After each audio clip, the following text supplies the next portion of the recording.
Bonjour à tous et on se retrouve à Benicarló sur la chaîne de Benicarló Terminaux pour un petit sujet qui m'a paru intéressant de développer. C'est essayer d'expliquer pourquoi nos chers amis espagnols ont un écartement extrêmement original, différent, un écartement de voie différent de ce que l'on retrouve dans le reste de l'Europe.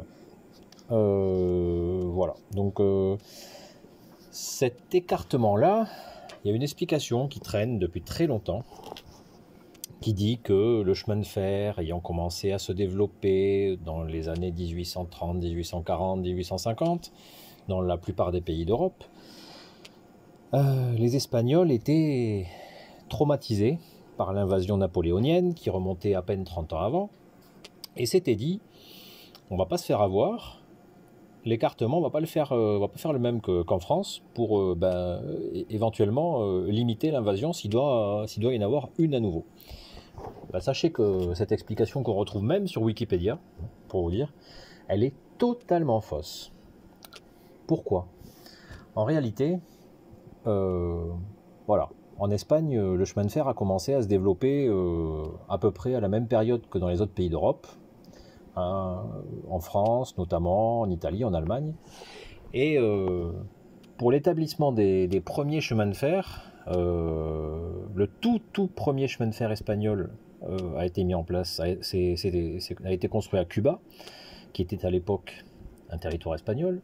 Et après, en Espagne péninsulaire, les deux premiers chemins de fer, on les a retrouvés entre Barcelone et Mataró, et entre Madrid et Aranjuez. Ce sont deux ingénieurs espagnols qui ont planché sur le dossier des chemins de fer, avec des documents techniques qui ont été édités, et ces deux ingénieurs espagnols qui s'appelaient José Subercaz et Calixto de Santa Cruz ont eu pour mission de réfléchir à l'établissement du chemin de fer en Espagne. Et c'est eux qui, prétextant que le relief montagneux de l'Espagne allait être un problème pour l'écartement standard, ont décidé d'opter pour un écartement un peu plus important, de 6 pieds castillans, qui était l'écartement d'origine de 1672 mm. Ces deux ingénieurs en fait estimaient que pour des raisons de relief et pour des raisons de déclivité, il fallait que les machines soient plus puissantes, et que ces machines-là, pour être plus puissantes, ce serait plus facile si l'écartement était plus important. Bon, l'histoire montrera que le choix, finalement, s'est avéré être un sacré handicap, mais ça, les Espagnols ne le sauront qu'au bien plus tard.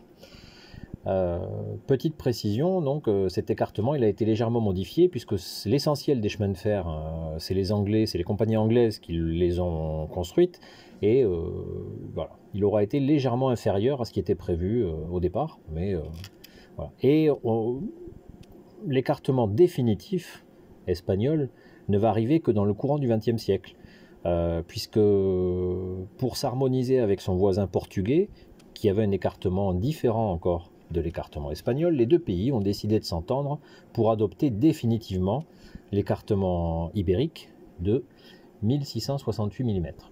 Voilà. Alors, justement, cet écartement, on va essayer de faire une petite comparaison avec notamment l'écartement standard ou écartement UIC. Cet écartement a été adopté par la grosse majorité des pays d'Europe, même sur la planète, je pense aux États-Unis, Canada, en Chine, optent pour cet écartement qui est de 1435 mm. Il peut être mis en comparaison avec notamment l'écartement espagnol actuel, depuis déjà plusieurs décennies, espagnol et portugais, qui est de 1668 mm. C'est l'écartement de voie le plus large existant en Europe. Pour faire un petit tour d'horizon, en Europe, on trouve aussi l'écartement russe, écartement qui est de 1520 mm.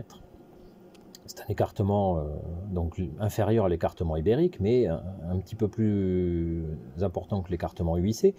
Et pour finir le tour d'horizon, on trouve aussi en Irlande un écartement de 1600 mm qui se rapproche de l'écartement ibérique, mais qui est quand même légèrement inférieur. Après, dans le reste du monde, il y a d'autres écartements différents, mais voilà, en Europe, c'est l'essentiel des écartements avec leurs particularités que l'on peut trouver. Pour finir ce petit tour d'horizon sur l'écartement ibérique, il faut savoir que, voilà, jusqu'au, on va dire, au milieu, voire jusqu'à la fin du XXe siècle, l'Espagne ne voyait pas particulièrement cet écartement différent comme une grosse difficulté. Elle avait notamment réussi à développer des rames à écartement variable, je pense au rame Talgo, qui assurait de nuit des trajets entre notamment Barcelone et Genève ou Paris, ou bien entre Madrid et Paris. Voilà. Les quelques relations internationales étaient assurées par ce matériel-là et ça fonctionnait très bien. Mais évidemment, avec l'avènement de l'Europe et des échanges en matière de transport, c'est devenu rapidement un handicap. Et à tel point que maintenant, l'Espagne a décidé depuis 1992, elle a franchi le pas, en décidant de construire la première ligne en 1992 de ligne à grande vitesse entre Madrid et Séville, à l'écartement standard. Et depuis, elle a développé la totalité de son réseau TGV à l'écartement standard. Il y a un peu plus de 3000 km à l'écartement standard. Il y a aussi plusieurs portions de lignes à double écartement. Il y a même sur les portions à double écartement, notamment la particularité de la ligne entre la frontière française au Pertus et Barcelone, qui est utilisée aussi pour du trafic fret. Donc voilà, ce double écartement, il permet d'accentuer les échanges. Alors, elle a renoncé à basculer la totalité du réseau à l'écartement UIC, ça lui coûterait beaucoup trop cher, même si elle y a pensé à une époque, mais voilà.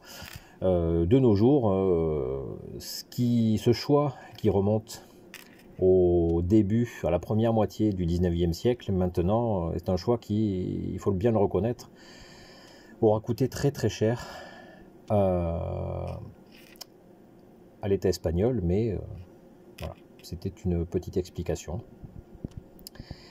Je vous dis à très vite pour d'autres vidéos, toujours sur la construction du réseau, présentation de matériel, ou surtout sur la circulation, parce que c'est quand même le but d'un réseau. Et je vous dis à très très vite. Hasta luego!